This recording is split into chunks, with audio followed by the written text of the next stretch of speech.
creatures of all kind, and welcome to Wimplash, the horror movie podcast where each week two seasoned genre fanatics introduce their yellow-bellied best friend to the wonderful world of horror movies.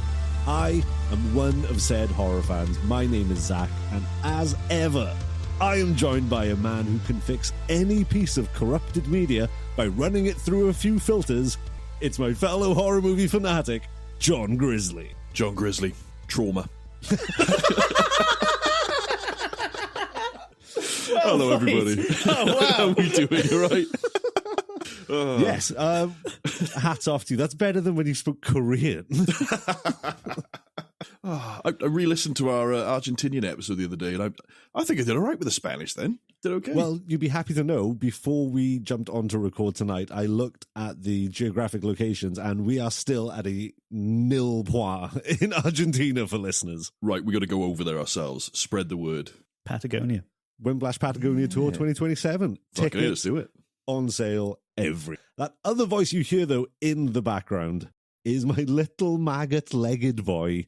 It's our horror movie wimp, Willy Webborn. I don't have maggot legs. You have maggot legs. You haven't got maggot legs. You've got maggots in your legs, and I think that's the issue. That's fine. I That's need to better. draw you with maggot legs. That's Yeah, I great. don't want maggots for leg. What would you prefer? Let's go. It's a good start to the episode.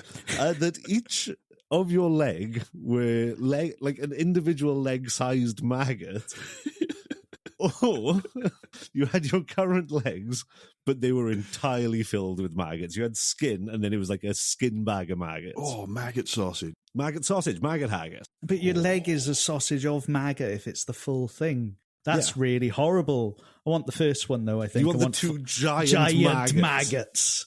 I didn't mention that your gentleman's business would also be a maggot. Oh, triple maggot. It'll be lost amongst the maggots anyway. Lost amongst the maggots. That sounds like a Slipknot album. It's a good one. So, for the new listeners, what we do here at the Wimplash podcast is that each week, my associate and I, John Grizzly, subject Willy Webborn, a man famously scared of absolutely everything, to a random selection of either good, bad, or fucked up horror film picked off the movie Wheel of Doom. Of course, we are watching horror movies, and they do deal in sensitive subjects, and fair warning, we are going to be discussing them. And, of course, we're talking movies, and what does that mean, Willy? It means spoilers! It spoilers. Now, please, Mr. Grizzly, introduce tonight's film. Liberate tutame, dear listeners. For this week's film, we have one of my all-time favourites. Paul W.S. Anderson's high gothic sci-fi schlock cult classic, Event Horizon. Another foray into my beloved cosmic horror, this time in space. Back at the turn of the century, me and my friend Ed saw this film on a rented VHS, and this film just tore a hole in my universe and brought hell back with it! The empty stars ride in this godless cosmos! Look to the night and weep! Forget the precious light, for darkness infests you! Crawl on your knees as the last vestiges of your humanity burn to cinder and ruin! The void awaits! Hell becomes thee! The dark is inside you! Do you see? Yes. Do you see? Yes. Good. See. Now, how did you find the film? I really like what cosmic horror does to you. Oh, it I know. brings something out of me. Oh my god, I wanted to take off my headphones and I couldn't. Fuck. At least I backed away from the mic for this one. That You did not. You really did not. You did not back away from the mic. You backed away from the mic once and then screamed at my soul. It takes over me. I don't know what happens. I do. Oh. So fair to say you're excited about Event Horizon then, I Grizzly? love this film. I really do. I saw it years ago. I've seen it several times. It's complete schlock bollocks, but it's so much fun. I love it. But I am not the focus of this podcast. Mr. Willy Webborn, my dear wimp, did it scare you? Jumps. I just got to say it. Jumps. Jumps. Okay, yeah. I figured It that might be the startled case. you rather than spooked you. Yeah. Okay. Well, let's kick it off. So what was it about this film that made you feel uneasy? or jump to you a little bit? It was like... what? That's a good noise. That? That was the It's a good best noise you've done so far. That's me thinking. Yeah! And it's made me forget. What was the question again? Sorry. What actually spooked you about this film, if it... It was like the kind of hauntingness to it. You know, like, as I said, I didn't really get spooked out by any of the cosmic horror, and I did prefer this film to our last cosmic horror because it was in space. But yeah, it was... The parts that got me were before it was graphically unhaunting. So, yeah, of course, I get what you're saying in terms of... I think it's hard. And don't get me wrong, like Grizzly, I have an affinity with this movie. It's my good lady wife's all-time favourite film, and I am legally bound by marriage to do at least once a year rewatch of this. And we've been together like 15 years now. But I've only in this last two viewings. So I saw it on Sunday and I saw it just before the recording. I think the secrets of the gravity drive unlocked themselves to me. Oh. I felt like it was the first time I really felt like scratching my eyes out in reverence of this movie. It's great fun in it. It's so ridiculous. It's great. I think I get it now. But again, the point I was going to make is I think it would take a lot to make a spaceship spooky. Yeah. It's definitely got vibes.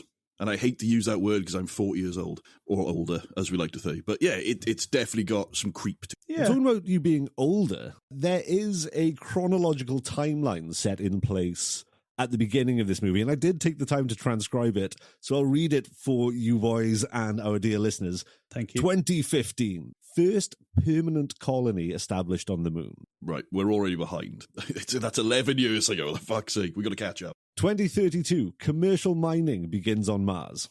2040, deep space research vessel Event Horizon launched to explore the boundaries of the solar system. She disappears without a trace beyond the 8th planet, Neptune. It is the worst space disaster on record. Also, this is the year that John Grizzly turns 94. Fucking knew it. I fucking knew it. You're a fucker.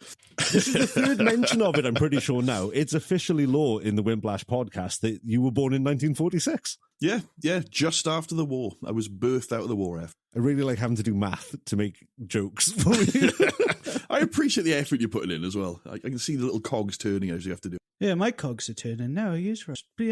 Yeah, well done. Oh no, the math checks out. Trust me. Good. Yeah, didn't think. Yeah, my happy birthday, Grizz. Happy birthday. Happy 94th. Also, the pair of you. So what date did you get to then? It was 2040. 2040. 24, and then 2047. Now. Why have they still got CDs? Well, I was going to get to this later, but yeah, let's just go straight to it. We're in the dates now. Why are there still CDs? Well, this was 2040, it's not 2047, so, a lot can change in a few years. I remember tapes. When did this film come out? 1997. It's a good while back now. I am surprised I've never seen this film before. I couldn't even reference anything from this film before. I've never seen anything to do with it before. Had you heard of it at all?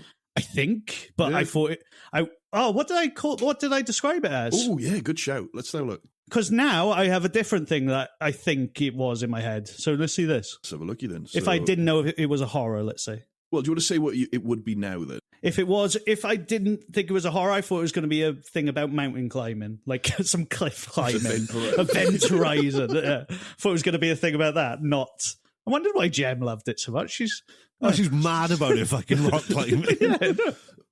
Girl's a mountain goat. Hey, you take that back. That's my wife.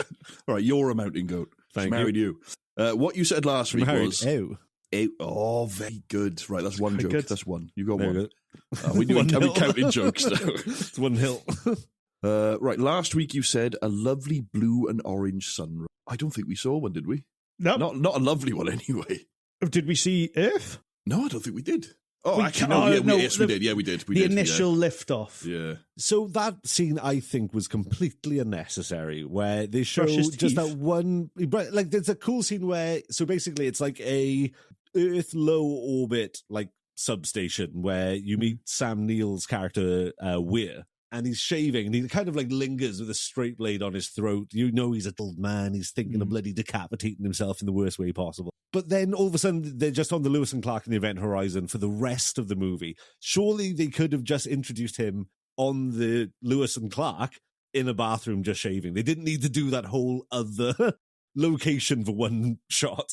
So you said about just, this is my confusion in that scene then, I just want to check. So he visioned it slit in his own throat, or is that no, you just but you saying can see it? him thinking about, he lingers with the blade on his throat for a second. Missed that. Good. Yeah, there's a visual metaphor for it, and then it's lingering on his throat, then smash cut, the doom door sound effect, and the shutters I coming thought you up. had actually seen like a cutaway that I hadn't seen of him visioning, slicing his throat, and that was going to be the opening to the movie of him just being like, yeah. No, that would have been fucking cool. And it might have existed. Do you know about the sordid history of the making of this? I don't know nothing about this. So I'm sure Grizzly's got a lot more that he can dig in for me. But in a nutshell, the year 1997, Paramount Pictures is rock hard and ready to go for Jim Cameron's brand new boat-based spectacular Titanic. But it's behind schedule. It's not going to be their summer release. They need something now. Event Horizon gets a bit of money thrown at it and no time whatsoever. I think it's like the Directors Guild of America give 10 weeks minimum editing time. They had 4. I think they had 4 weeks.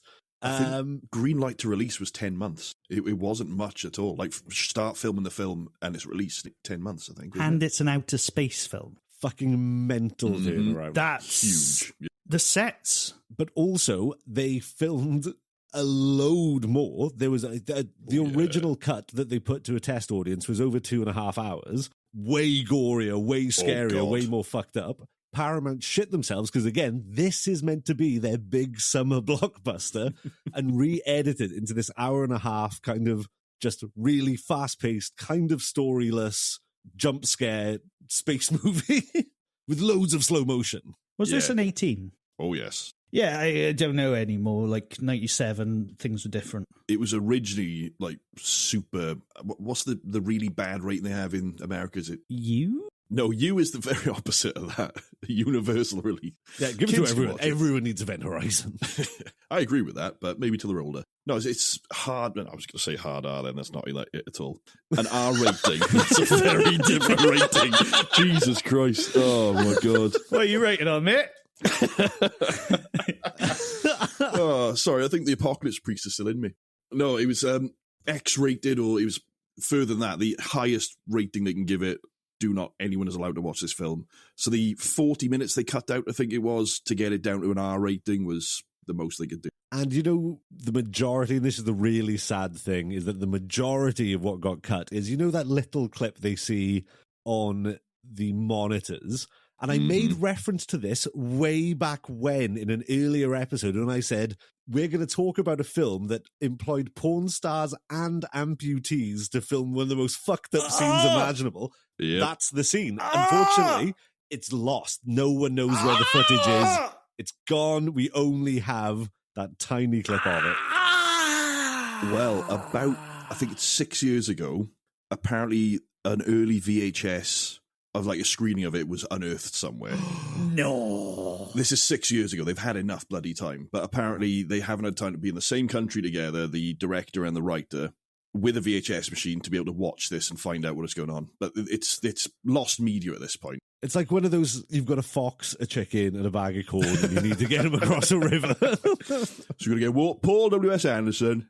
Sorry, should this not be this one should be lost, though, looking at that footage? This, like, you know what he said before about directors being like, I don't need to, it was the guy from Barbarian who's the director of Zach that. Like, I don't need to show the freaking gore of the serial killer. Yeah, I you agree know, with like Paul W.S. Anderson did not. That have the one same can probably ethos. stay hidden from what we saw. So you said about that was the other captain's crew. Mm-hmm. They also there's itself. Another big flashing bit where they're actually in hell later on, and they're all twist when he gets a vision. Sorry, jump. Is that also in the uncut? Do you know? Parts of that, I think, but the main kind of hell sequence, And it doesn't exist anywhere, like the uncut version that we know of. And there's like near enough like an hour's worth more movie that explains. Apparently, there is much more story and backstory and explanation to everything. But we just have to suffer with this super not even suffer. I got to change my attitude. We get to revel in this super 90s disaster of a movie. So I've got a list of some of the more horrific extended parts that we see brief flashes of in the what's known as the blood orgy. That is the name of our band, right? So let's see what we got here. I'm just going to read this off the top of the dome. There were a lot more extended shots of the Enterprise and crew naked and covered in blood, having violent sex and raping and eating each other. Yeah, that snippet alone, what that was, I actually thought, hell. A more graphic version of the scene where a crewman pulls his own intestines out of his mouth. Nice. One crew member is held and stabbed in back of the head with a spike, and part of his mouth and teeth pop out. I was watching a documentary about the making of earlier, and they showed the rig for that. There was a practical little rig. Yeah, they were talking with the special effects guy. Basically like a fake set of teeth that they would wear in the mouth, and it had a tongue operator pop the mic out and knock the teeth out on its way. Ah, very nice. That's pretty good. You might not hear much of me this episode because I am invested in listening to these. Okay. He's locking in. Yeah, I'm in. Another crew member is crawling on the floor while others are hitting his legs with steel bars, smashing them to pieces as he screams in agony and crawls away, leaving bloody pieces of his legs behind. One woman has screws drilled into her teeth. Oh, that's a bad one. That's a rough one. Paul W.S. Anderson, what is wrong with you, sir? This would have really been fucker. Oh, yeah, it's... Sorry, fuck. It was a fucker. This would have really been a fucker. Fuck. Another woman is restrained while one of her arms is broken off and torn off with a hunk of metal. Not me, I'm the other hunk of metal. One more woman has her breasts mauled and then ripped off and eaten by another crewman who is raping her. What's going on? This is hell. This is the intensely horrible shit going on here.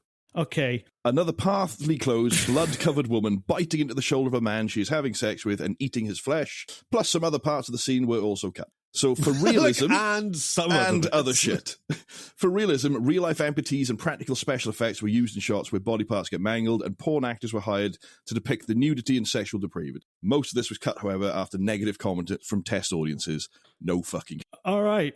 I'm actually glad that didn't make the cut of the film, so let's talk about the film then. Fuck. Yeah. So, well, we've got a great little... Should we go into the cast of characters? Because there's a really great little cast here. That was... Well, yep. I'm sat back in. There we are. So who do you recognise from this film, Webbs? Because there's quite a lot of big names. Sam Neill, famous for Jurassic Park and Hunt for the Wilder People. Great actor. Love Hunt for the Wilder People. Have you seen Possession? No, I still haven't, actually. Oh, no, you will see Possession. You will. In that case, I will say no more, but Possession will go on the list. I love that movie. Who was the Cockney geezer pilot, Benny? Who played him? Sean Pertwee. What's Pertwee been doing? What's he been in? Pertwee's been fucking everything. Yeah, I know. And I just couldn't think of one because I don't look. He's in my all-time favourite werewolf movie, Dog Soldiers. Yeah, he's great in that. Yeah. Fair? Such a bastard, man. He plays Alfred in the Gotham series. Does. Yeah, I like the more rough and ready Alfred. Fun fact about Sean Pertwee. He turned up to the set of this. Apparently Paul W.S. Anderson gave the actors a lot of input and improv and free reign to kind of craft the story as it went along. And turning up to set for the first time, Sean Pertwee had grown his hair out and bleached it bright white as a character kind of choice. And he goes up to Paul W.S. Anderson and goes, "What did you think?" And Paul W.S. Anderson takes a beat and considers it, and apparently that was enough to crush Sean Pertwee's confidence in it. So he just walked away, shaved his head, and that's why his head's shaven throughout the movie. That works better. The shaved head works. Yeah, it gives him that extra bit of an anime Sean Pertwee. He's got the paranoia. He's the paranoia in this. He's terrified of the ship, and it's great to see that. He's the you. No, he's stronger than me. No, not taking that one from Benny Boy. I do love that he refers to the ship as a bastard at one point. You're not getting me on that bastard. Brilliant. He's not wrong. Yeah, it's a bastard of a ship. If we're talking about great actors in this, of course, Lawrence Fishburne. Wonderful. Oh, yeah, sorry. He is incredible in this. Loved him as Miller. There's a great little story I read about earlier as well. They was meant to be, I think Paul W.S. Anderson originally wanted to film some shots of his story about the crewman who he left behind who was burning in Zero G, and decided not to because Lawrence Fishburne's performance just it was so intense and perfect you didn't need to cut back for that. I think that was the right choice. He's a fucking absolute powerhouse. But Yeah. it turns out not in the core, because I was watching an interview with Paul W.S. Anderson. Oh, no. And a great fucking story where apparently during filming, after the day was done, Paul W.S. Anderson goes to the on-set gym to work out, and Lawrence Fishburne's there in, you know, those moon boots, like the gravity boots, so you hang on the bar upside down and do crunches. Yeah. And apparently he's taking it cool, he's hanging upside down and just chatting with Paul W.S. Anderson, eventually gets the courage to be like, look, dude, I need you to get me down off this. Apparently he's just been hanging there in agony, unable to do anything about it. That was really hard to listen to, because when you start going off on a tangent like that, I expect a joke, so I don't know whether to take it serious. Like, that one could have finished with, and he was fish dead. I don't know. Fish dead? It could have ended with that. Lawrence Fish dead. Is that what you're going with? I don't know. I do love that I have that power over you, though. That's yeah, good no, I was information. really in deep for that. He is. I love the Captain Miller. He is the most level-headed motherfucker in the game. He's got some lines like "fuck this ship." Brilliant. He is logic. He is. Yeah, he was a good character. Another great line is in the third act when he's going after Weir to get him, and he gets a rivet gun for hull repair, and he goes, "Don't want to leave your ship, Weir. You'll never have to again," and cocks it. That's a fucking good line. Oh, he's got some great shit in there. It's so good. Actually, the best line, how could I forget, is, and I know, again, we're just going to be bouncing around the story, when Justin fires himself out the airlock. Yeah. Did you notice when Lawrence Fishburne, outside in space, in the spacesuit, and he's on the runs trying to get as fast as he can there, and he goes, Justin! All right, so the airlock, that is... Let's talk about that scene, shall we? Oh, well, the reason... So, we can't... Mr. Justin Baby Bear, first of all, when getting to the ship... Love that guy. He looks like if a child was a UFC fighter. Yeah. He's got that look about him. He's got a well-boxed head. He's got some muscular just head. Right, we're going into characters. The story is... I'm going to try and do the story from the beginning. Yes. This is your first segment. Yes. This is your new role. We've got to start doing it earlier in the episode, but you've got to as succinctly as you can, recap the events of the movie. Thus far. The story thus far. The story thus far. That is the name of your segment. So, they are in space, and they're on a mission. They didn't get to go to Earth long, but they got to take a doctor to Neptune because there's been a reading of the mythical event Horizon.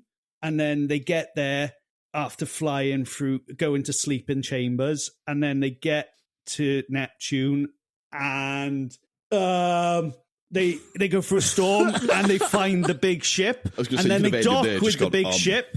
And then it's a bit spooky and they don't want to get on the big ship, and that's where we begin the spooking. Okay.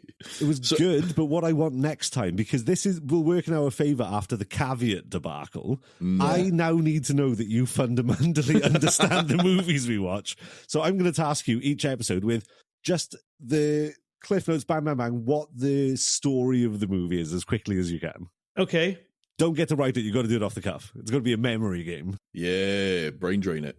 What, the whole film? Yeah, why not? But like, you don't have to go into like minutiae and tiny details. Was that okay? It's pretty good. Us up to speed where we are. Fucking brilliant. Fuck. Right. So now we find they get on the ship, and that's where we've met all the characters, but Mr. Baby Bear, Mr. Justin, finds the engine, or the engineering in the rear. What did you think of the design for that? Fucking, if they made this film in 10 months and they designed that badass apothecary. It's not an apothecary. Apothecary? I don't think it was. It was fucking metal, right? Metal as fuck. So what's super cool is, and I forgot to make note of the designer's name, but due to time restraints and budget, Paul W.S. Anderson was struggling to get an experienced set designer to work on the movie. So the guy who did this, I'm pretty sure it's like his first project. He was like a baby boy, up and coming production set designer. He fucking blew it out of the water. The fucking look of the Event Horizon as a ship is outstanding. Beautiful. Fucking round of applause, everybody. Fucking incredible. It was sexual. Yeah, he's done such an incredible with this. That was a sexy ship. Gothic spaceship, also the name of my new band. Yeah. Everything about it, like the design functions of like having engineering in the rear and the living up front so it can separate through this long corridor, the fucking He based it loosely on Notre Dame Cathedral. So there's a lot of that can blow up and split into two. Yeah, have you not seen it? It was on fire a few years back. Wow. So not only is it loosely based on, again, I found a making of documentary about this movie that was longer than the actual movie, and it's just interviews with Paul W.S. Anderson, the producer, and Jason Isaac. And they were saying, the production designer and Paul W.S. Anderson were saying they actually, like, in 1997, when computers were kind of clunky and shit, got a 3D model of Notre Dame and just spent an afternoon, like, breaking bits off and moving it around. And so the bits that come off the side of the event horizon are the spires of Notre Dame. Yeah, the antenna arrays are all like the minarets and shit. It's amazing. Such great design work. Wow, that's really cool. I want a poster of that now. But the inside as well, the interiors are fucking great. One of the best lines in the whole movie is when Dr. Peters first enters the medical bay after they docked the Lewis and Clark on the event horizon. And she walks in and she looks on the console and there's like a bloody handprint and she goes, "We've got a little bit of blood in here." And the lightning flashes behind her, and it's just a wall of viscera and bones. Fucking Gore Cathedral. Yeah, badass. that was cool. Gore Cathedral. So many fucking band names. Yeah. We could have a festival of all the band names we're coming out with. But then, back to the other side, back to the engine room, you've got Mr. Justin Baby Bear, and the engine decides to work its way up. You get sucked off into the engine. You said the word, and I want to bring this up as a vote, please. Ooh. A new bingo. Because we've had this, and it might not be very... hell engine. Just getting sucked off, really. Agreed. Motion is passed. Someone getting sucked off is on the bingo. But you know what I mean? What happens in fucking Ghostbusters? Yeah, why not? No, but we've had people get sucked into the beyond. Yes, that is them getting sucked off. So a new bingo card, if someone gets sucked into the beyond, they are getting sucked off. Amendment. It's amendment. It's either someone getting sucked into a supernatural realm, or it is just someone getting sucked off. Motion passed. Fuck yeah. What, it's a dual meaning? Yeah. Yeah. Could be either. That I could get down with. It counts for both. If both happens, bonus point. 100 points if it's both happening at the same time. Okay, new bingo card. Thank you, because I believe we're seeing a few people get sucked off. Well, if we'd seen more of the hell orgy, then fuck yeah, we would have. Fucking metal pipe up someone. He gets sucked into the darkness, and that makes him sleep for a while. It makes him fucking comatose after what he's witnessed in the void. So basically, yeah, what he's gone into is, it's not, they make mention of hell, but I don't really necessarily think it's meant to be like a Christian hell. It is just a other dimension of sheer evil and chaos, as Sam Neill paraphrases later in the film. Yeah, pretty much. It's just the dark. It's outside this universe, just a dimension of hatred and horror. Another cool band name. That's just... I'm making a gig poster based off all the band names that we've made up tonight. Oh, and talking of you, obviously the captain that we've met earlier who pulls out his eyes and likes to talk Latin. You started with the Latin. Will you tell me about Latin? I will. It's an old language originally spoken in ancient Rome. There we go. Right. So the characters. No, the Latin he says in this. I thought there was a really great bit where Jason Isaac's character, CJ, Trauma, he hears a snippet. In fact, before we even go to this, I love the bit where they like. Wait, did you say CJ? CJ, yeah. I've written DTJ. I didn't hear C once. I heard DJ. I heard TJ. I never heard CJ. I put BJ, sucked off point. Yes, there it is. Bingo. There it is. Boom. 2-0. This isn't going well. This is the best episode we've done so far. Well, CJ, they originally played that record. It's like, there was only one communication from the event horizon. Brilliant. Like, okay, right, let's go there then. He's like, I think I made something out from that. Liberate me. I think it says Liberate me. which means save me. Later on, he rehears it, he listens to it a bit more. I put it through several filters. That's the video, but it's the same kind of thing they're doing there. Well, this is the reference that why I brought it up in your introduction. It happens both times. They say both times. First, when they have the corrupted audio, and then when they have the corrupted video.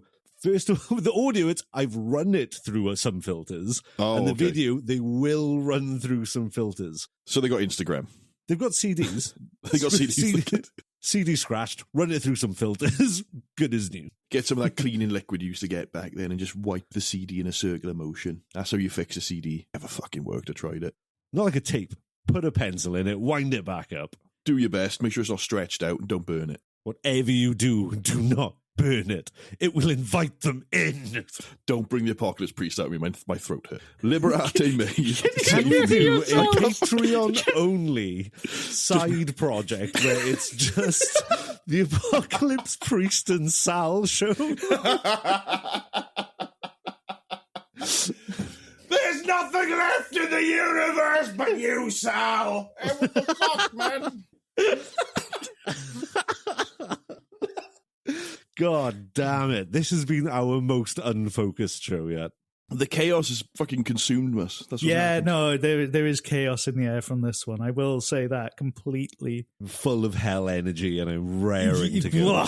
You haven't even told me what the Latin translated to, have you? I can't even... The fucking movie told you. Yeah. Oh, I know, but Chris, I was waiting for him to tell me. Liberate tuteme ex inferis is save yourself from hell. But not the Christian. Not the Christian hell. It's well, he speaks Latin. Can we call it universal hell? Like the absolute hell of the universe? No, because this was Paramount, not Universal.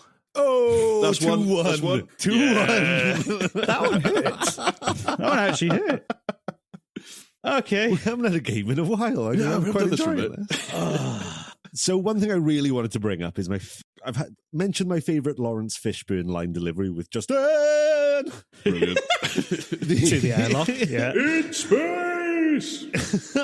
My favourite of Sam Neill's line deliveries, and it is in a tender and, again, touchy subject scene, when he's having a flashback of his wife killing herself in the bathtub. Yeah. I don't know if it was improvised or if it was just the best take that they could get. He delivers the line, "Not again, please." So no, I mean, now he got me boobs out. Is this the first film we've seen with actual live human boobs? No, surely not. Eyeless boobs. Eyeless boobs. Another Slipknot song. Brilliant. All right, you do the band names, I'll do the songs. No, I'm sure we've seen boobs before, haven't we? Well, like in real life, yeah. We've all seen boobs in real life. No, I genuinely think this is the first in any of the films that we've watched where there's been real life human boobs. Terrifier. Thank you, sir. Sorry. But he was wearing someone else's, wasn't he? We didn't see anyone wearing... We haven't seen anyone when wearing she was hung their own... upside down. Upside down. Yeah. Upside down boobs. Upside down. Gravity boobs. And talking about gravity, back on topic. There we go. That's a fucking segue for you. This film was apparently meant to be majoritively anti-gravity. So all the scenes, they were supposed to be 0G floating around. And very early into pre-production, they realized, wow, that's going to be a nightmare. And that's why you get the scene when they go, "Magnet boots, activate." And then they're just touching the ground for the rest. And if they had to use their CGI budget of the floating coolant, and it was great.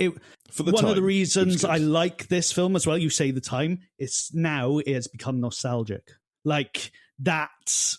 So it takes away from the scariness because there's a nostalgic feel. But I think at the time that would have hit, like in the 10 months that it had to replace the Titanic. Again, that is the fact for me. That is. Although there was a really nice bit I really liked with when they turn the gravity on, the kind of the floating coolant around the Hell engine. It just turns into water floating down. I thought that was a really nice, well done effect. I had that in my notes. That was a really cool shot. And go back to the bridge, the body in the air just crashes to the floor. The cutty up man. The corpsicle, as he's referred to. Corpsicle. So I've just been looking to see if I could disprove your theory about the graphics in this film and being like, oh, of the time. To be like, yeah, well, this film came out this year and the best I can come up with is Cube. Yeah, that It wasn't was like 1997 was a bad year for special effects. To be fair, there was a bit in this that looked a lot like Cube as well, when he's in the mainframe looking for that one little bit, which he never fixes, by the way. No. He just has a fucking hallucination. it was a bit like Food Fight anime. Don't. You bought me that DVD and we still haven't watched it together. Yeah, I Oh, know. what? Absolutely, can we do a watch along of that? We'll do, should we do a commentary track and watch it all together? Absolutely. Subscribe to the Patreon for that one, everybody. Piss. So did you guys think, while watching this film, talking of especially the zero gravity floaty 3D object, did you get the impression that this film should have been shot for 3D? Because the amount of CGI things that float towards your face throughout this movie. Maybe like a ride? Like a Universal, not Paramount ride? Paramount you know, ride. like... Oh, yes, we could go to Paramount Land. Everyone's favourite theme park. I'm trying to give it a reason. Don't need to give it a fucking theme park ride. It's a movie. You could just render it to 3D. You don't have to make a fucking roller coaster about it. This is your problem. You're always making roller coasters about things. Hell roller coasters. I'd go on a hell roller coaster. Hell yeah. I wouldn't. I'm sure we've mentioned my fear you of don't like heights it, do you? earlier. No, I'm the real wimp here. Yeah. Frogs as well. Don't fucking trust frogs. What the fuck is wrong with frogs? I did have a nice little theory at one point. Yeah. Going back to us watching The Void, and you'll like this, Oh, will I? was Sam... one, I don't think so, because of his... You like this? Will I? No, I don't think so. Shit! Contradict my own sentence. Right. So, cool dream sequences. Yeah. The cool dream sequences. You know, I saw this being like sort of voided, as in Sam Neill was losing his mind and he had set up this mission to become, he designed the machine, as in the Doctor in the Void had found the Void and he was now like the Eternal Void. Oh, okay. I see where you're coming from. At one point, but the dreams he has of his wife seem to be shaking on him. So There was a few cut bits. There was a few cut bits there where there was going to be more of a backstory to him and Claire, his wife, where he's kind of like, I'm more obsessed with the machine than you, and there was going to be this whole kind of almost subplot there, which was kind of there. well, his fucking wife, man. It's got no eyes. No eyes. Where we're going, we don't need eyes to see. Crawls through corridors. They, again, talking about the graphics of the time, there are so many great practical, physical effects. Loads. So many. Why did they feel the need to do those wet little CGI eye sockets on his wife? Yeah, that was... Because they had Titanic money. No, they didn't. Titanic had Titanic money. I thought you said they got given money to replace Titanic. Well, yeah, no, they or- got like their production budget. Just like, make a film. We need this film done. They could have asked for a bit more if it was going to be in a rush, you know, like, we need this. Well, speaking of, while we're on topic, shall we do a very, very quick game of budget or box office? Oh, okay. Yeah, I've never known this. Let's do it. Yeah. Okay, we have to offer, although we know the answer. Willie, would you like to go first? Oh, fuck that. I don't want it. I'm glad you Rules not to realised. ask. Grizzly, what do you think? I'll go second then. I'm thinking, God, it's about 97 it was released as well, so God, my brain is skewed from like how much this would cost. 20 mil budget? 20 mil budget, and what do you think the box office? I don't think it was a flop, but it didn't really get its steam until like DVD sales and like post. It was a cult classic, not a cinematic classic, so I reckon it made its budget back and then some, so about 50 mil. 2050, lovely. Willy Webborn, what do you think the budget was on this movie? 9 million. 9 million pounds, and how many pounds do you think they made from that 9 million pounds? 81 million. 81 million. Boys, neither of you are anywhere close to right. As ever. Good. A production budget of 60 million. That's a $60 million dollars. That'll get you some CGI. And it made a grand total of 42 million. This was a big flop. I've never seen it. I've never, like... Oh, yeah, that's the benchmark of cool. As a wimp from the Wimp Society, I'd imagine there'll be other wimps who haven't seen. Wimps, again, this is your representative. I don't think this is a film that wimps should feel the need to cower away from. It's not a scary movie. There's some horror imagery and there's some jump scares, but this isn't a scary film by any stretch of the imagination. And this is better than The Void. I'll concede that. I will concede that. I don't know which one I like more. This one, the space element. I like this one more, thank you. You're welcome, Goods. You're welcome. Surely you can't actually smoke on a spaceship. No, I That's don't think. interesting. No, never been on one. Don't smoke. Who either, smoked? But yeah, all of them are fucking smoking like chimneys. Like, shit, yeah. Fucking Benny loves a smoke. Yeah. Also, talking about smoking when you got him, that scene, why have we made it this far into the episode and not mentioned Lawrence Fishburne's Stanner captain's chair? Oh, Yes! God. Yeah. It moves Shit. with all of the care and precision as home assistant furniture for the elderly. It's incredible. It's so good. It's a roller coaster in itself. It looks so awkward. It really does. It reminds me of, do you remember the Mighty Boosh? Yes. Do you remember when Naboo used to turn his back on people? That's exactly what it reminded me of. God. I once saw Marilyn Manson in concert after he'd got really drunk and broken his leg, and they basically tied him onto a board that did that, and the entire show he was just Nabooing back and forth. What a terrible Nabooing. gig that I was. can't imagine that. That's fucking brilliant. Big, fat, bloated, drunk Brian, all gothed up and wobbling on a board.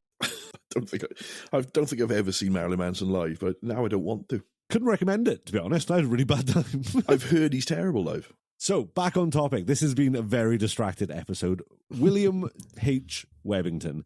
Hypothetically, you are the medical officer on the Lewis and Clark. You are on a rescue mission to... No, navigations, actually. Let's put you in the actual right shoes. You're the navigations officer on the Lewis and Clark. You're on a rescue mission to the Event Horizon. You get there. Do you instantly put yourself in the airlock and fire yourself out to get out of the situation? If I'd seen the darkness, possibly. I don't think you'd even need to see the darkness. I think you'd just like catch vibes and just be like, I don't like the vibes in here. I'm going in the airlock. I like Benny.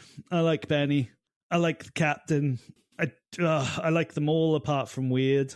Yeah, Weir was... I picked up on it, I think, probably the third time I watched this film a few years back. They are all such dicks to him, and I see why. He's a stranger on their ship. They didn't want him there. He's putting them in danger. It's not just that. They're all kind of like, hi, guys, I really appreciate it. It's like, we don't appreciate you being here, and we're all fucking leave. Fuck off. The fuck are we doing here? What the fuck is wrong with you? And then it gets the creepiness of like, it's the Event Horizon. Oh, so we're going to see the Mary fucking Celeste of space, are we? Can we fucking not, please? And then we've just heard a fucking sound thing of... no, I don't want to go there, please. Yeah, to be fair, and especially that they were supposed to be on leave. Well-earned leave, he says as well. You know what they're getting up to in space. And then they have to hang out with fucking a dude who's in love with his own spaceship.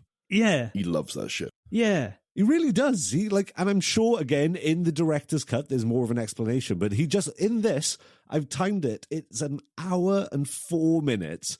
He takes the greatest cinematic heel turn I've ever seen. And he goes from, we need to protect this ship, it's company property, we need to make sure it's okay. And at an hour and 4 minutes, he goes, no one's leaving now, and literally rescinds into the dark. I am home. That's the fucker. He is an arrogant brain twat till that point as well. He is, yeah. Did you like his description of how the gateway works? That was fucking hilarious. Yeah. I just like how he mocked everyone for being like, it's hallucination. He's just kind of like, it's nothing's going on here. He's hand-waving everything. He's a man of science. We get That's it. where I was thinking the void in. Like he was just voiding them. You think he was like a more slow, creeping thing that was building up in him, not at an hour and 4 minutes going, I'm going to hell. Yeah. In space. There, I wanted one. I haven't done one yet, so I wanted an Good lad. I'm glad you got one in there. There's a character we haven't spoken about at all yet. I hate to like prompt you along as I always seem to, but we should probably start talking about each character and where they end up. He was literally about to do that when you interrupted him.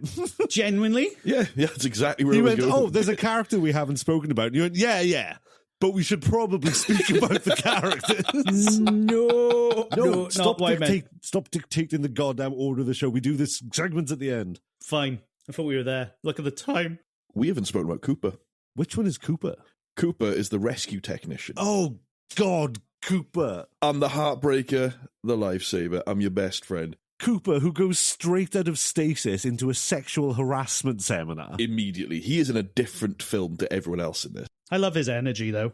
I really did. I don't think it was necessary that this film had like that comic relief character. But it's one of the best bits of comic relief when it's so tense. What is going to come through the airlock? Don't hit me. Another perfectly delivered line. Got a fucking chuckle out of me every time. It's ridiculous. Absolutely ridiculous. Some of the audio cuts were terrible. Yeah, when Captain Miller was getting beaten up as well. I wanted in the to bring final that scene, his audio over the top of him getting beat up. Some of those lines must have been. Not even the lines, though. The sounds of the punches were so fucking stock. It was unbelievable. I'm sure I've heard those in like a Street Fighter game or something from the early like PS1 era. It was great. I'm pretty sure I saw Weir shoot a Hadouken. Hadouken.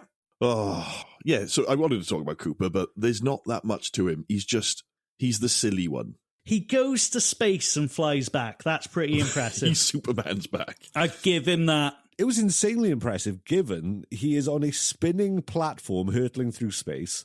Yeah. All he can do to propel himself is one short burst of his remaining air supply, and he fucking nails it. He lands on the windshield of the Event Horizon. Perfect shot. Yeah, and he doesn't like gather momentum or anything. He slows himself down as well. He doesn't break into atmosphere. Fuck. But then he gets immediately sent straight back out into space. And they never show the second time how he gets back. He just comes through the airlock going, "Don't hit me." They also don't show the way Dr. Weir comes back after being blasted out into space. There was a cut scene. Okay. I thought they just land on the line, "The ship brought me back." They very much did with the final cut of it. But he was going to... There was, that bit that's a homage to The Shining, where there's the octo tank or whatever is just fills with blood. Okay. They were going to have a half-formed Weir banging on the glass from in there, like he's been reconstituted from the blood of the ship. Okay. Which would have been pretty cool. This film could have been fucking incredible. There's so much cut from it that could have been insanely awesome, but I He still would enjoyed come it. back as blood into form. There was a load of like different endings as well, so I can't remember which one it was I read, but they've had loads of different cuts and different combinations of what was happening. So the big fight at the end where Miller is fighting with the terrible sound effects, that was going to be not Weir, but this kind of emissary of hell. I can't remember the name they gave for it, but it's going to be this, probably looks like Weir still with the kind of cuts and like what looks like runes of hell all over him. Speaking of emissary of hell, is it the Japanese Spider-Man show where I don't know if you've seen this. It was like from the 70s. There's a translation, and that's his battle cry. He goes, "I am the emissary of hell, Spider-Man." Amazing. I'm so glad you referenced that. I didn't know if anyone else knew about that fucking clip. Oh, God, that lives in my memory daily. I called that guy Final Endgame Hellweir. Yeah, that is pretty much what he is. He was known on the production as the Weir Beast. Oh, so he went through levels. He went to Hellweir, and then he became Final Endgame Hell. Yeah. Yeah, because he was still a bit scratchy-eyed. Oh my God. What happened to your eyes? Lawrence, is that you?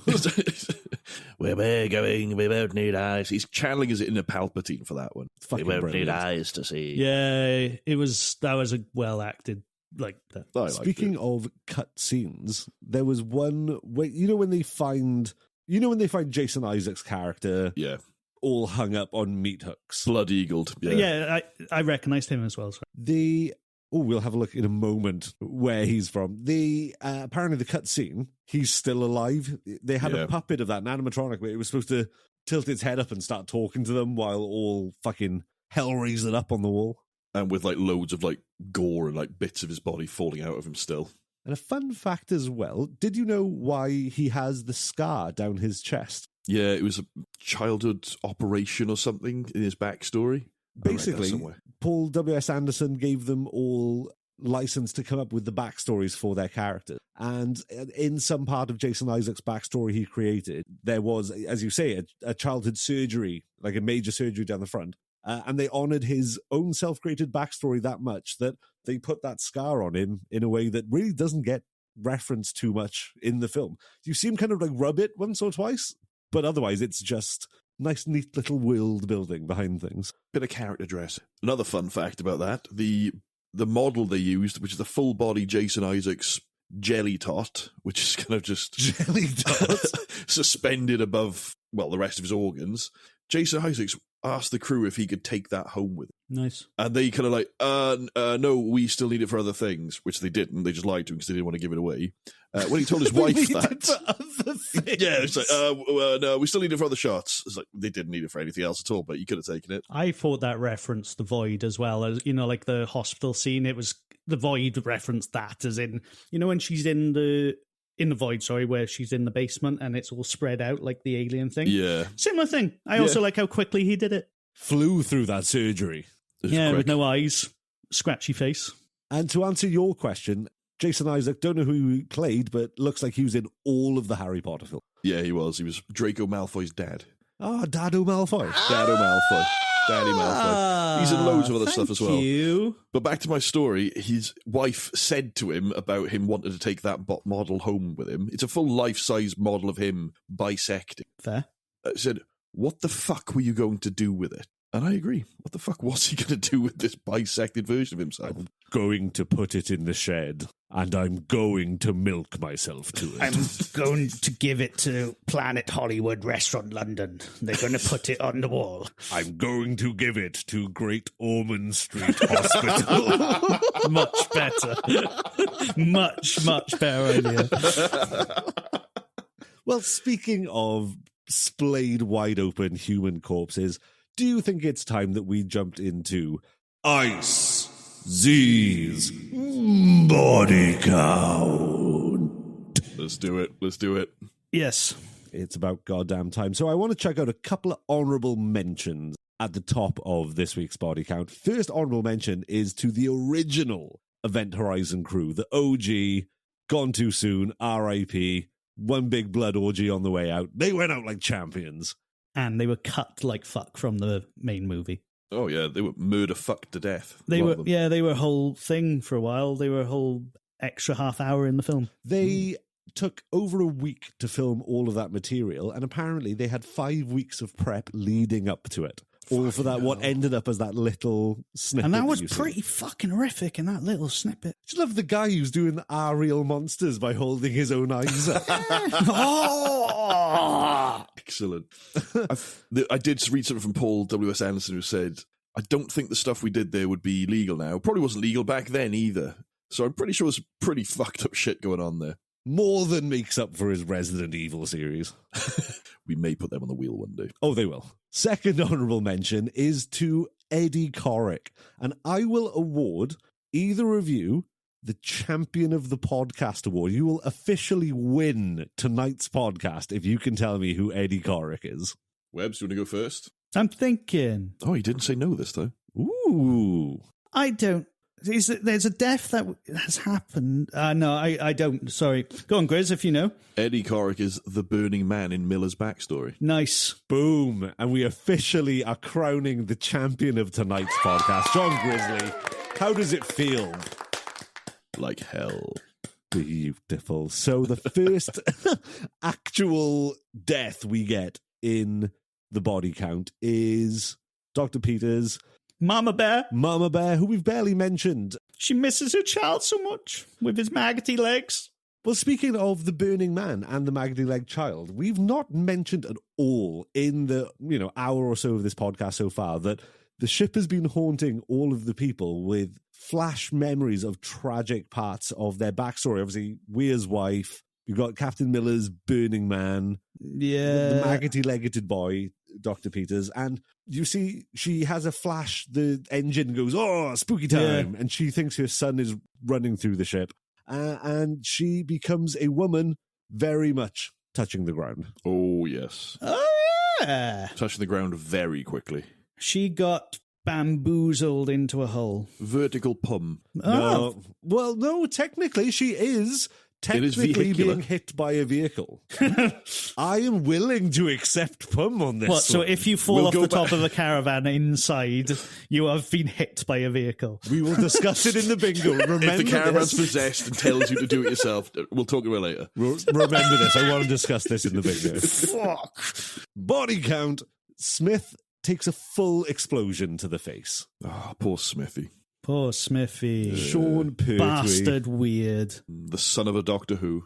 So one thing we haven't mentioned is with the design of the event horizon, you've got engineering in the rear, you've got the main quarters in the front, and they are connected by a very thin bridge that is just rigged full of explosives should they need to ditch the Hell engine. And there's a great line at the beginning, and they walk past, they see them for the first time, and they say in big letters on it, "Warning, explosive device." And someone goes, "Hey, what's that?" Yeah. It's a cupcake. Sorry, it's all up the shaft. You got bombs or 2-1-1. There we are. Webbs, you got one as well. Okay, there we go. He's in the game. What He's did in I the do? running. You made a joke. I just noticed it looked like a penis. A bit. The ship. You still get a point. Shafty bomb. It is wordplay though, because it was technically a shaft. Yeah. It's a shaft, yeah. Yeah, I take the point. accidentally stumbled. Yeah, thank you. Yeah, I'll take that point. So Weir, being the full Weir beast, spooky possessed man now, takes one of those bombs and hides it face level to where Sean Pertwee will just so happen to find it, as it's got 3 seconds to detonate. R.I.P. to a real one. The bastard got him in the face. And he did a great effort trying to repair his own ship as well. Oh, he went all that effort, all the way through. He had a 7-meter gash. I like I wish I had the demanding presence of Captain Miller. When Sean Pertwee goes, "It's a 7-meter gash. It's going to take a long time, but we can repair it." And he goes, "No, we have 20 hours. Get it done." And he's like, "Yes, yes, sir." Body count. Jason Isaac gets spatchcocked. Yeah, he does, yeah. Nice. Flat. Thought I'd put a nice little culinary reference in for our chef, Willy Webborn. I also had to Google if it was correct, because I was like, "Oh, he's been spatchcocked." Paused the film, pulled up Google, spatchcocked, just to make sure I had it correct. So I've done maths for your jokes, Grizzly, and I've done culinary research for you. Don't say I don't ever do anything for you. We appreciate it. A bit of Hannibal Lecter-esque hanging, like the sea. I never saw the series. You never saw the I never saw series it. with that man? Mads Mikkelsen. That's the man. Great actor. Love Mads Mikkelsen. Yeah, so I think it's up till maybe 3 or 4. Good series. Jem fucking loves the Hannibal series. There's a part where it goes weird. You've met my wife, right? This goes beyond weird. It changes. Body count. And I apologize for the wording on this. I already recognize that it's in bad taste, but Lawrence Fishburne suicide bombs hell. Nice. Yes, I see. Technically true, though, because he does commit suicide with a bomb as an act of attack against hell. So come at me in the comments. Technically, yes, in bad taste wording, but technically I'm correct. He had he got pushed into that room, though, so he had no escape. What would you do? I'd go to hell. He was getting beaten up by his fiery mate as well at the time. And then that turned into Endgame Weir. You know what, like saying that about the Hell, like it's in that scene where Hell grabs him on the head and all the crew are seen like wrapped in barbed wire and being tortured. That's pretty gnarly. Yeah, it's good to know that they have agricultural equipment in Hell. Good chairs, strong.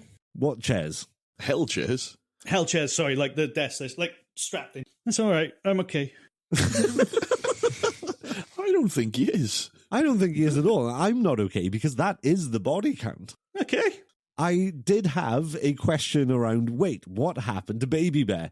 But they mentioned very late in the film, oh yeah, he's just been hanging out in the cryopods the whole time. Can we discuss, actually, the cryopods? Yeah. A little jar of water that you go in, and it makes all the difference between your bones liquefying or not when they hit hyperspeed. Yeah. Yeah.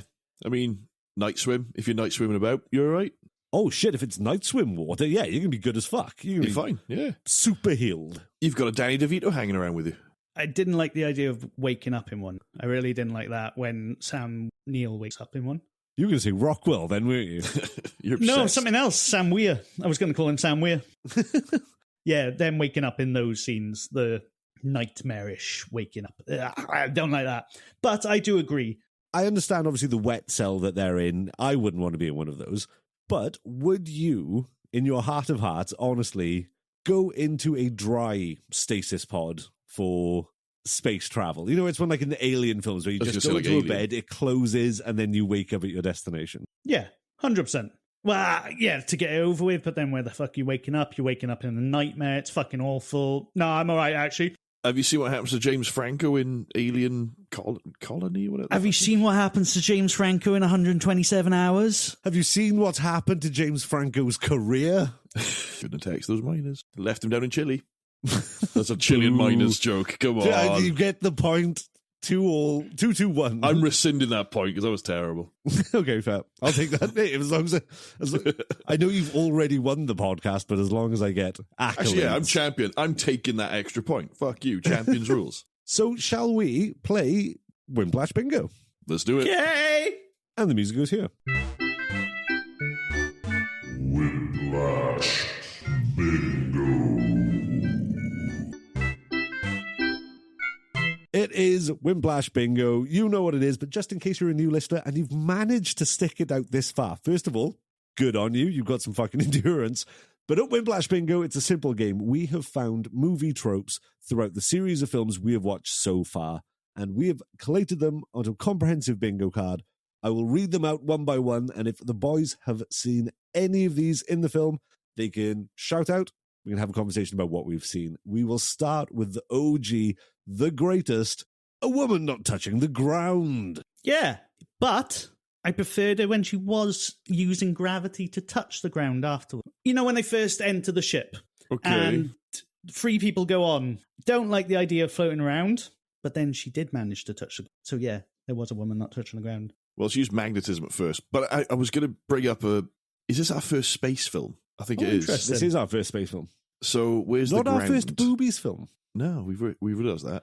Where's the ground? In this case, where the artificial gravity is pulling them down to. Wherever, if the gravity is on, wherever they are stood technically counts as the quote-unquote ground. I get what you mean. Yeah, because I was going to say, is it women touching the floor or the ground? Or as Webborn once said, the ground floor.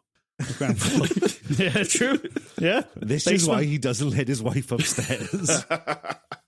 Zero G counts, I suppose. Special bingo shout out to Stark, another character we haven't discussed. Yeah, we haven't spoken to Stark at all. Jolie Hell Richardson. of a gripper. You what? Hell of a gripper. She gets Dr. Weird. Wow. Again, could sound like something else. No, she gets Dr. Weir in that fucking lock. It's fucking hell of a gripper. Fucking hell of a gripper. So now I know fucking what got you mean. him done. Like, yeah, sorry. She was hard as nails. Hell of a gripper. So was I after she gripped it? She was, what's the trope in horror films? Is it Final Girl? Yeah, she's final girl. But she is with someone else? I would argue that she's the final surviving female character because she's not our protagonist. We've not been focusing on her and rooting for her. I don't understand it yet. Well, you will, without your eyes. All right, so did a woman touch the ground? I don't know where this to is the stand point I'm on trying to fucking gravity. make before we keep getting all fucking distracted. You're not. Stop. Sorry. He's chaos tonight. This is horrifying. It's not good. I'm going on silent protest for the rest of the podcast. No, Stark doesn't touch the ground for a short period of time, and I will cite Night Swim rules because we counted it in Night Swim. Yeah. Weir picks her up by the throat before throwing her. So for that moment where she's suspended in air, she's not touching the ground. All right, fair enough, yeah. Yeah, and not on her own accord, because then I was going to try and say when evil lurk, when she jumps out the window. No, that didn't count. That didn't because count. she did it on her own. Because she's travelling towards ground. She's not suspended in air. Yeah, all right, fine. A spooky staircase. Nah. There weren't any staircases in this. It was all creepy ladders. There was a spooky, lowering floor when Weir goes to escape, but it wasn't a staircase going down. There's a cut scene of Weir chasing people, like crawling down ladders head first, apparently. But that was cut out of the film. That would have been quite good. Covered in blood after he's just been resurrected by the ship. You just fucking blue-balled me this entire podcast. Just so many great scenes that I'll never get to see. Loads of good ones. Hopefully they will find it. In fact, I'll bring it up now because I was going to bring it up later. They found one of the cuts from this film in a Romanian salt mine. I mean, I understand why they couldn't find it up until that point. It's not the place you would normally look. It's in loads of different places that you wouldn't expect to find. But I suppose Romanian salt mine, don't know why Romania. Romanian salt mine, stay away from me. Very good. The salt conditions would keep the film dry. So that's a good place to put it for story. That was going to be my next question. Did the film get degraded in any way by the salt mine, but was it there for practical purposes? It was there for practical purposes, but still degraded. A bad time for a bath. Not that I noticed. Dim hygiene. No hygiene at all in this one, is there? Apart, if you count cryo chamber hygiene, because she was bloody before she went in. But that was probably a good time for a bath. I need a bath to get the blood off. I'll take a bath for relaxation purposes, not to stop my bones getting liquefied from the G-force, so...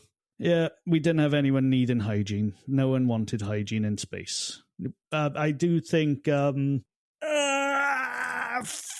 if Benny needed hygiene. So you've mentioned Benny a few times during this podcast. I've let it slip. I'm glad you're bringing this back. Who's I'm Benny? not sure who you mean by Benny. Smith. Oh, Smithy. Right. Fucking Yeah, hell. Sean Pertwee. Yeah. They call him Benny once, and I'm stuck on that. I don't think they do. No, they don't. We're going to find I out. literally just watched this movie. Where did I don't get Benny? think they do. I thought this was another case of you thinking a brother is a different person. And So this is why we're doing the new thing at the top of the episode where we've got to get we'll ask Webborn what he thought the film... We'll talk about what he thought the film was at the end of the last episode, and then he has to give us like the synopsis for the movie as best as he can, just so that we know that you understand what you're watching. Might get lost along the way. as you do. A hospital for sad people. No hospitals in this one. Dim diolch. A med bay for sad people.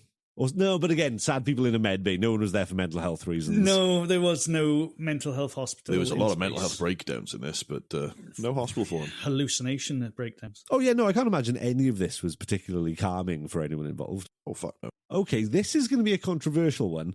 A series of bastardly men. Dr. Weir, and then as soon as they go to the Hell Dimension, all the men on the Event Horizon. Technicality, so you're saying that the Blood Orgy crew... Oh, yeah. Again, another band name. Yeah. That's our rap group.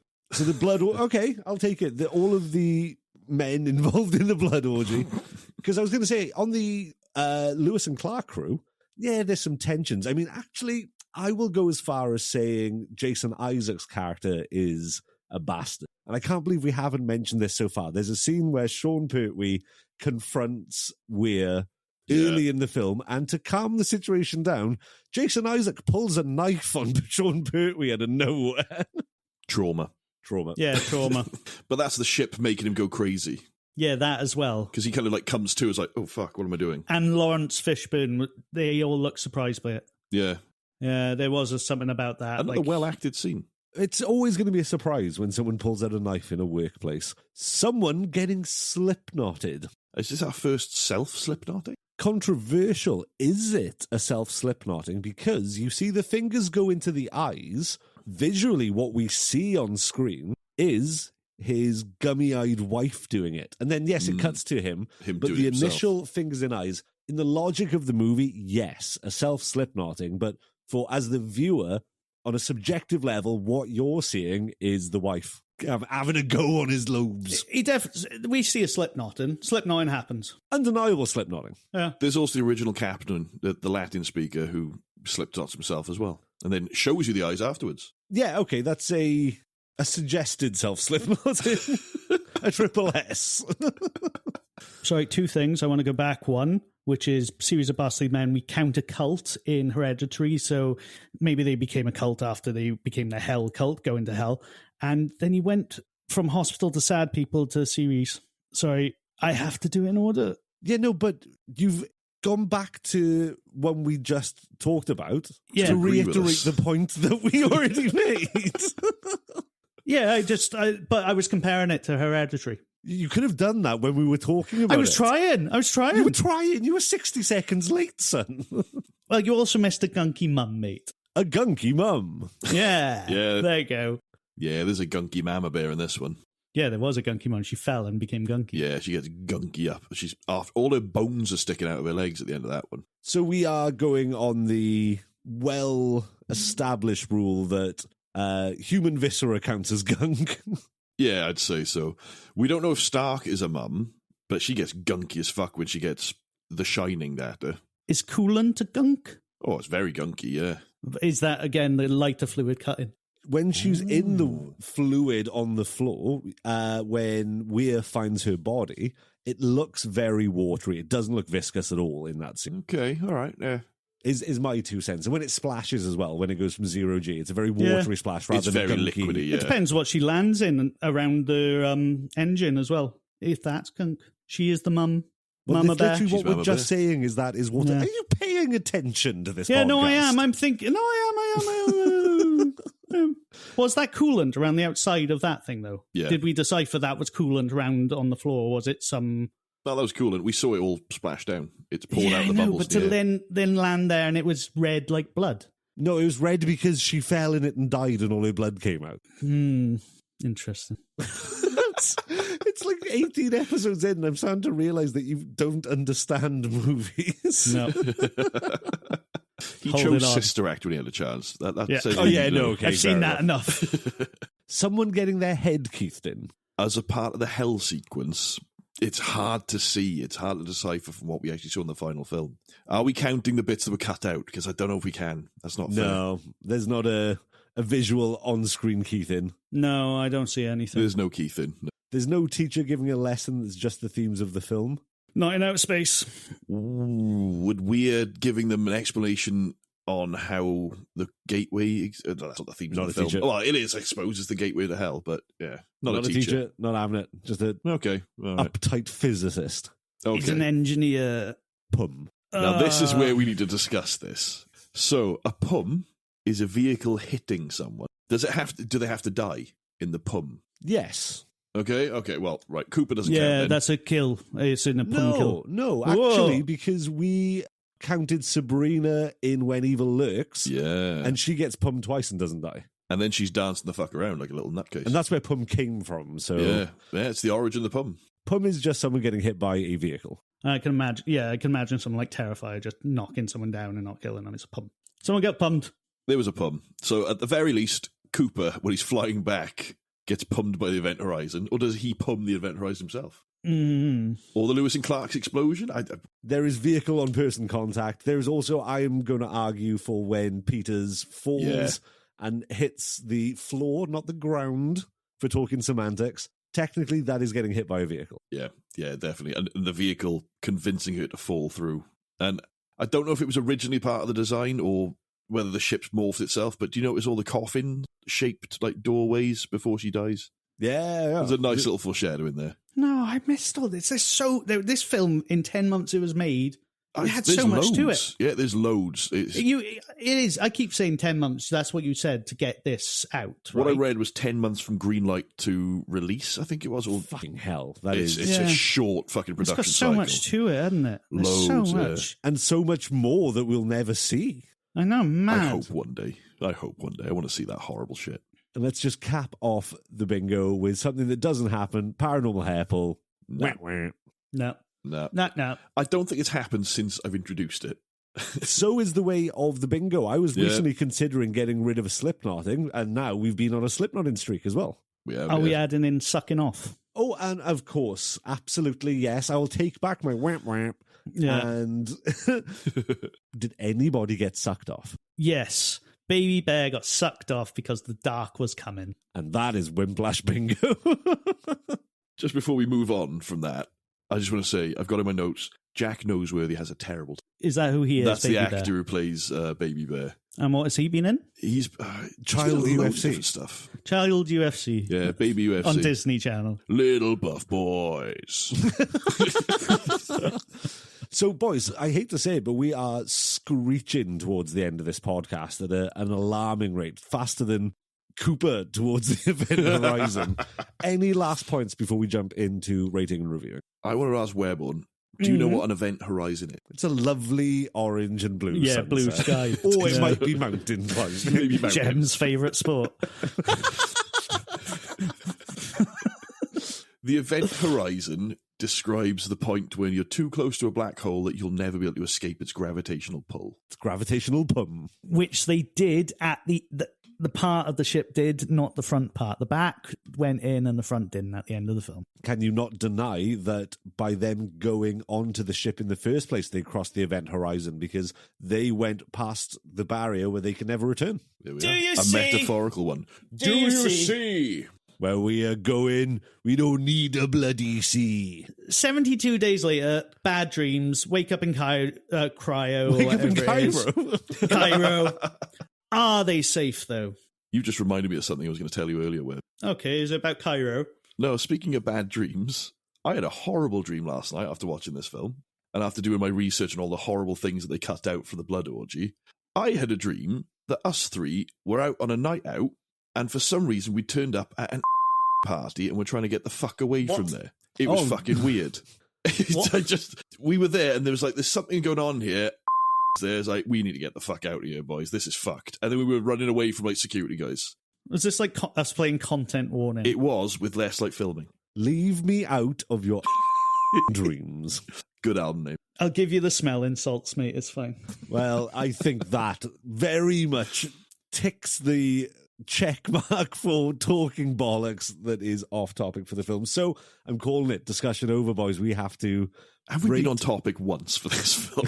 No. Chaos. This has been a particularly unfocused one, fair play. But it is time to rate and review this movie as we do each week. We'll rate it on two factors, scares and overall movie enjoyment. Both out of 10, we go Webb and Grizzly. Me, floor is yours. It had its scariness through the headphones. There were jumps, but as for a film disassociated from the scariness, the gore and the is it ethos or mythos around it, Mythos. with the whole with the whole mythos around it is very interesting as well, like that missing tape, because I asked about it and now it's come out. That gives it a bit of a scary element, I will say that. So on that, I'm going to say it's free. I got to be free. It wasn't super scary. It was a really enjoyable film, and I can't believe I've never seen this, seeing as it came out in 97 and we are currently set in 2026. And what a 90s film this was. It was, the opening credits was enough for me to be like, all right, I'm invested, where it was just techno music and the names of the actors, and that was it. Did you know the last song as well, the exit music, or is it no, I can't think of the word, the ending music, is The Prodigy. No, didn't know. Did you know the composer of the music? Michael Kamen from Metallica's S&M. Oh, really? Yeah, it's great, isn't it? Yeah. But out of 10, what did you like about this movie? I'm getting us back on topic. Yeah, sorry. Thank you. Tangents everywhere. I liked it. 8. Yeah. Ah, nice. Really Sweet. good. Happy with that. Thank I you. like space. This is cosmic horror. I don't know why I didn't like. This is a thing that I can't understand. I didn't like The Void, but this I really liked. Maybe it was the space element. I don't know. I like sci-fi. Fair enough. For scariness for me, yeah, it's going to be a 2. It's not a scary film. It doesn't creep me out. But what I do enjoy is just the setting of it, the set design, the feel of the film is fantastic. I'm a bit of a 40k enjoyer. I don't know if either of you are aware of Warhammer at all. Never heard of it in my entire 36 years of existence. Please, tell me more. I'm not going to. There's too much. Warhammer 40k, it's a tabletop game, but the lore of it is expanded so much, it's just absolutely fucking mental. But it's fascinating. And one of the bits I did read, the writer did actually take a bit of inspiration for 40k, and there is a rumor, well, not rumors, there's theories this is set in the early days of the 40k unit, 40,000 years before the main kind of story that is, which is great. Would that just make it K? Just, yeah, 2k. 2k.40. Well done. 3, 2, 1. I'm giving it a 9. I really enjoy this film. It's great fun. It's ridiculous. I love the feel of it. I could watch it again and again. Love it. Love to hear it. Again, you can't say this is a scary film. I won't say it's a scary film. I'm just going to give it a 1. But I don't, like your scores of well, I don't want that to reflect on my enjoyment of the film. Again, this is a film that I've had to watch every year for the last 15 years, and I'm pretty sure I'd seen it a few times before then. And every time I used to make a song and a dance, the annual rewatch of Event Horizon. But watching it twice in 4 days this week, the movie has unlocked its secrets to me, and I think I truly am a massive fan of this movie. So I'm going to give it a 8.5. I'm going to get decimal on it. Oh, It's not a perfect film, but I really, really like it. That is the great fucking turn your brain off, stupid. I've got an hour and a half and I want to watch a movie fodder. Popcorn movie at its finest. Nice. Beautiful Nice. schlock. Yeah, I really enjoyed it. Great film. Gutted I haven't seen it before. You've unlocked the schlock. Oh, I'm schlocking all over the world. Now, before we wrap up and find out what we're watching next week, is there anything that you would like to plug, promote, or bring to the attention of your fellow hosts and the listening public at large? Go check us out at Wimplash Pod on Instagram. All good streaming sites. If you're here now, but tell anyone who wants to listen to go check us out. We're out there. We're even on at Wimplash Pod. So yeah, come get involved. We're having fun. Join the party. Let's do it. All right. Bye. Not yet. No, sorry. As an offshoot of that, join me on my stream every Tuesday, Mr. Grizzly on Twitch. Check us out. We sometimes play horror games as a little trio with a few extras here and there. If you're a fan of the show, if there might be some more games coming up that you can join us with as well. So get in contact with us. Give us a message on Instagram. We'd love to talk to you. Love to have a good chat with you and have some fun. And on the back of both of those, I would just like to say, leave me the fuck alone. Don't talk to me. No, agree with both the boys. Thank you again so much for all of your interaction and encouragement. Again, we started this as just a silly idea with three old friends looking for an excuse to spend time with each other. And it's lovely to see that people are actually enjoying it. Fills our hearts with glee. Thank you, and continue to enjoy us, please. Love you all. Love you all. So it is that time, Mr. Grizzly. Will you please spin the ultimate movie wheel of doom so we can find out what we're subjecting Willy Webborn to? And away we go. In space!